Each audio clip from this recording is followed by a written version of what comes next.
Assalomu alaykum obunachilar. Bugun sizlar bilan O'zbekistonning eng yaxshi ko'rgan taomi somsa tayyorlaymiz. Somsa uchun xamirni men oldindan yog'lab, margarin bilan xolodilnikka tindirib qo'yganman.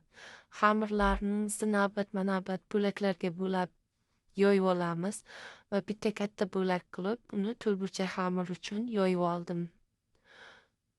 Uchburchak xamir uchun alohida yoyib tayyorlab oldim. Ichiga nachinka uchun mol go'shti qiymasi, kartoshka, piyoz, qaynatilgan guruch va ziravorlar, tuz, ozgina o'simlik yog'i bilan aralashtirib tayyor qilib oldim.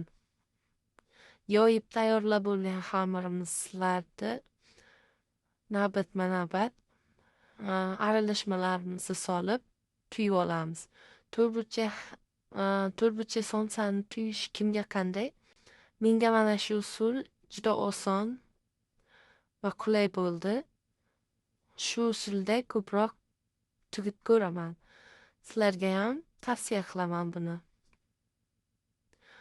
Somsalarimiz tayyor, mana barchasini tuyib, ustiga surish uchun tuxum sarig'i va qatiq aralashmasini yaxshilab aralashtirib, betiga sedanalar bilan bezatib, chiroyli qilib pechga 35 minutga 250 gradusda pishirib olaman. Somsalarimiz tayyor, mana Yoqubning ishtaha.